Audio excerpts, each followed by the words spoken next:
welcome to Fox Fight Game. I'm Mike Straka, and I have in my hand here the book that comes out today, Forrest Griffin, Got Fight, and the author joining us here on Fox Fight Game, Forrest Griffin. How are you? Congratulations on your book, by the way. Thank you. I think you haven't read it yet, so maybe it's not so much to congratulate. But well, first of all, was it fun writing it? It was. I just called the guy up and screamed, and he recorded it and tried to make sense of it, and now it's a book. So people were talking about it being hard. It was pretty easy for me.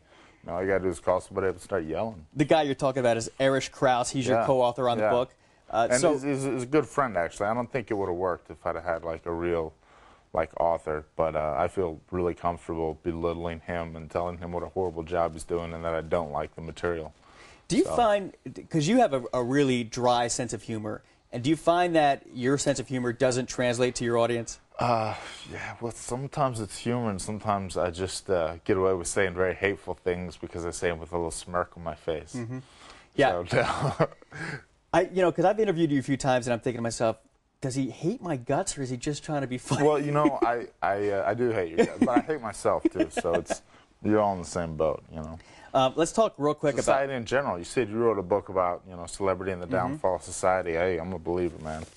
Yeah. So anyway, the book comes out. It's on bookshelves today, by the way, and so go out and buy it. Let's talk real quick, though.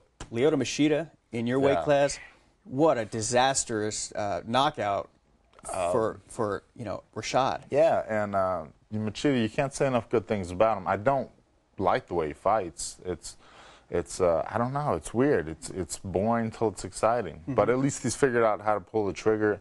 Nobody better at going from static, standstill, nothing to 100 miles an hour, finishing the fight.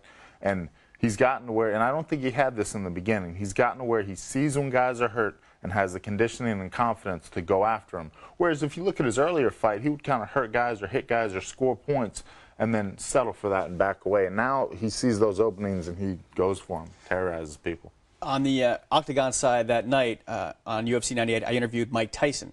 And he put it really succinctly to me. He said that Lyoto lulls you into a rhythm, and then he goes in for the kill. Yeah. Have you ever fought anybody like that? And you will be fighting somebody like that at one-on-one. I hate those fights. I like guys just come out and go, and then you just go, and it's a fight and whatever. All those static lulls, those are the times when you have to think and kind of stop yourself and be smart. But you can't be thinking too much, because if you get caught thinking, you get caught. So it's a tough way to fight people. Speaking of a tough fight, those guys are onto something.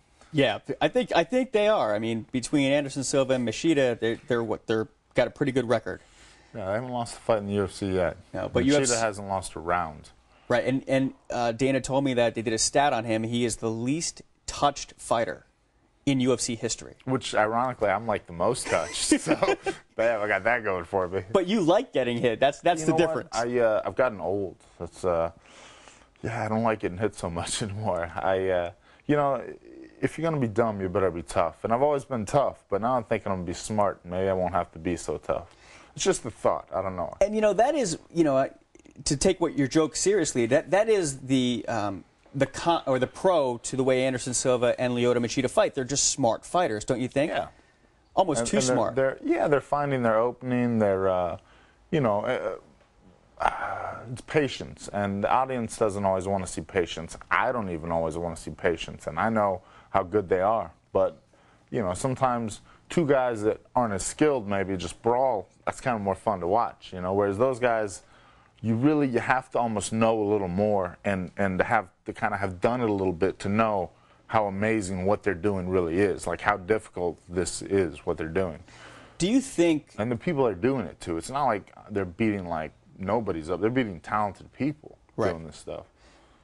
But I don't think either of those guys have fought a fighter like you or for instance, Randy Couture, where you guys bring the fight in, you smother them with your weight, put them up against the cage, do some dirty boxing, and then take you down and do the ground and pound. Well, that was, Henderson's strategy against Silva, and that's a fight I can kind of look and see where did that go wrong, because I thought if anybody had a good chance against him, it would be Henderson, Great wrestling background, I thought, Olympic caliber wrestler. I thought, well, we'll see what he does with that. And, Anderson just stayed patient, stayed relaxed, flowed, and then as soon as Henderson wore him out, he killed him.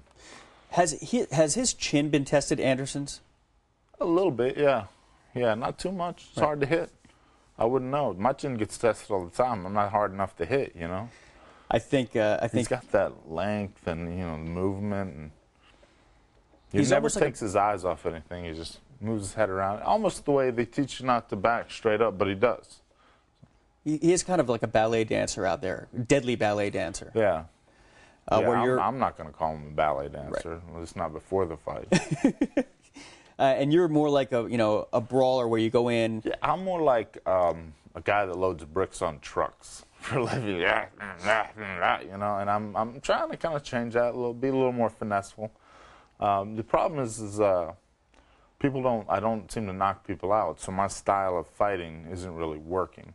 You know, now, so I'm going to try and, you know, land different things and actually aim for people's chin instead of just go, ah!